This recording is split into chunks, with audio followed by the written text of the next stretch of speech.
welcome back to our channel, Get Spooky Society. I'm here with Tina today on the computer, and we are going to do our full moon reading with you.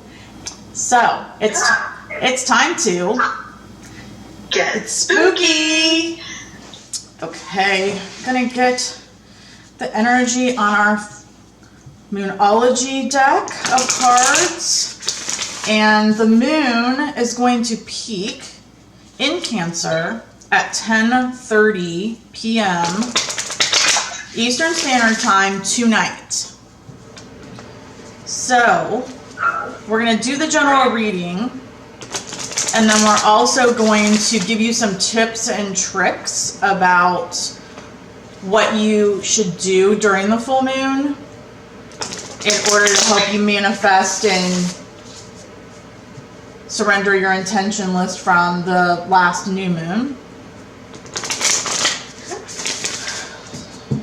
So, just shuffle these a little bit more. Tina's putting her vibes on them. I'm sending them that way.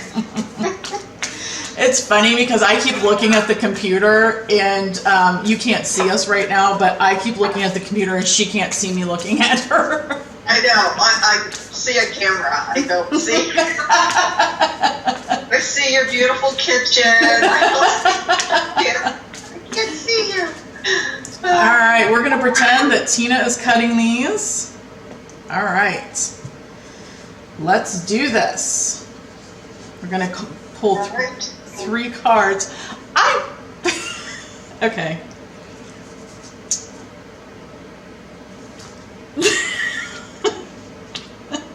Happening. I'm sorry. I'm sorry. Okay. All right, guys. Really bad reverb. Sorry about that.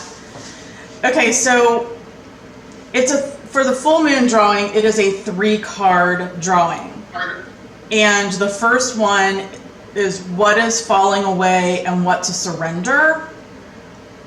And I believe we got this one in our last, the waxing crescent moon. Is that what we did last? I believe we got this one then. But so I'm hoping you can see this.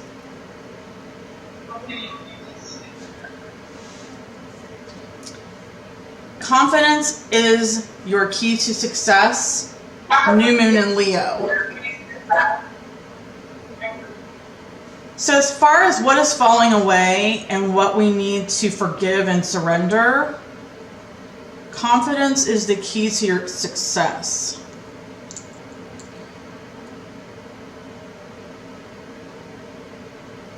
So we need to obviously have confidence in the things that we're trying to manifest. But as far as what's falling away and what we need to forgive, when it comes to confidence, I guess, to me, what Spirit is saying is that we need to, let me see. Oh, there you go, Tina. We need to,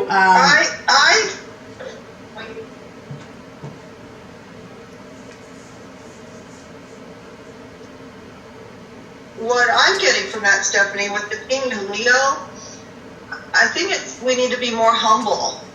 Yeah. Confidence is great, but you don't have to be, what's the word? Too Be a egotistic. show-off. You don't have to be a show-off. Be humble. Yeah, don't be too egotistical. Right. That's a good word. Yeah, Leos are kind of, that's kind of one of their traits is to be kind of full of themselves. Right. And so to let that fall away would be to be more humble. That's what that's telling me to remind us of. Mm-hmm. I also feel like... Does that make sense to you, Steph? Yeah, it does.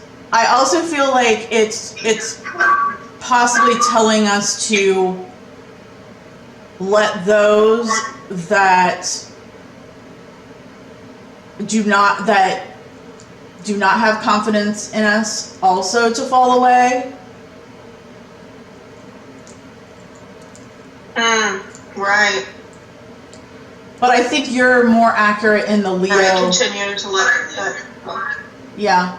I think you're more accurate in the Leo part, that we should be more humble in our confidence, but also I think it does speak to forgiving those that don't have confidence in us, possibly, and that cause our confidence to waver. Right.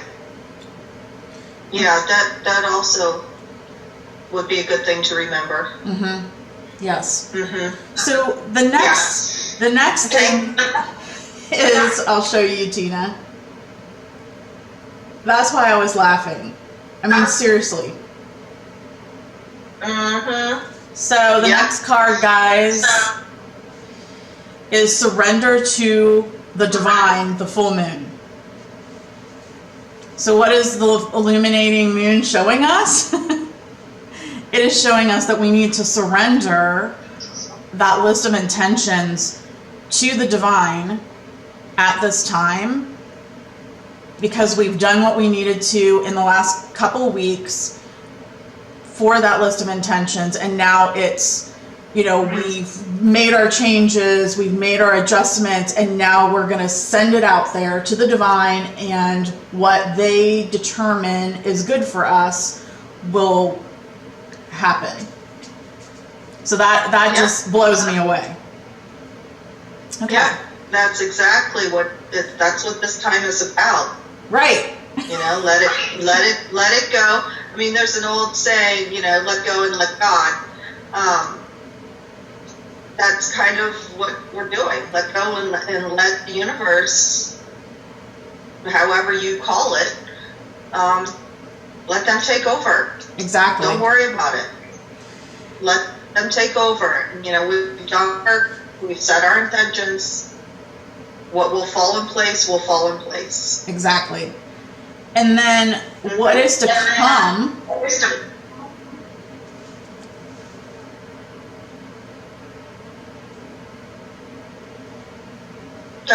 Yes. Again, we've got that.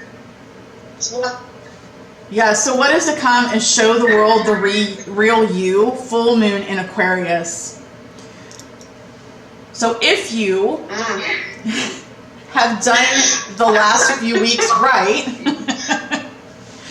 and you surrender, then you can continue to show the world the real you, full moon in Aquarius. That's what's to come. The things that you're wishing for that are good for you are going to allow you to be the real you. Yeah. That's I think you drew that card for me. Yeah. I think I drew that. You did. That. Yeah, I think. Yeah, you've drawn that before for me. I have. I have. So in a nutshell, guys, before we move on, confidence is the key to your success. And this is new moon in Leo, and that's what's falling away. So let your ego, if your ego has been a blockage for you of getting the things that you want to manifest, you need to be more humble, as Tina said, and let it go. Also, you need to forgive the people that may be trying to break your confidence and keep you from those things. Right. Then what the full moon, illuminating moon, is showing us is surrender to the divine full moon. Basically that's what we're doing today, is we're going to teach you how to surrender your intentions and manifestations to the divine. Whatever you call the divine, whoever that is to you. And then what is next is show the world the real you, full moon in Aquarius. And that could not be more perfect. So moving forward, be the real you, show the real you to the world. And what you've been manifesting that is right for you will happen. Yes. Okay, with that being said, you guys, what you need to do during the full moon is basically surrender your list of manifestations that you've adjusted over the last few weeks out to the divine, whoever that divine is to you. Surrender it. You can burn it. You can just throw it out there, wish it out there, whatever you want to do. One of the next things you need to do is make a list of everybody that you need to forgive or that you want to forgive you, and a list of the things that you need to surrender to make room for your gratitude and make room for your new list of intentions and manifestations once the new moon gets here in a couple weeks. So those are things that, correct. Those are things that we've got coming up. Those are the things that you should focus on tomorrow, wherever you are for this full moon, is surrender your list of intentions that you created during the last new moon, surrender them out there to the divine, and then also work on forgiving those that you need to forgive, allowing those that need to forgive you, and then surrendering is the things that are no longer working for you. And be grateful for all the things that you do have. Tina, anything else? Correct. Yes, the full moon is also a really good time to clean your crystals, put them out in the moonlight overnight, let them get some recharge. It's a really good time to do that. It's also a good time to make moon water, which people think that that's kind of silly, but I put a big container of water outside and let the moonlight charge it, and that's what I use to water my plants, and I think my plants are pretty happy. So some people drink it. I just use it for my plants, but I like to give them moon water. I think it gives them special energy. So there's a couple other things you can do, some little rituals you can do, just to honor the moon. The moonlight is very, Excellent. Those are good points. I really like that, and I'm going to start doing that as well. Okay. I think that concludes our reading for the full moon in Cancer. I do have, my moon is in Cancer. So this will be interesting, which is also known as the moon child. So that concludes this reading. Thank you for joining us. Hey lovelies, that wraps up another reading from Get Spooky Society for this full moon on December 29th in Cancer of 2020, the last full moon of 2020. We had a great time with this reading with you, so until next time, stay spooky.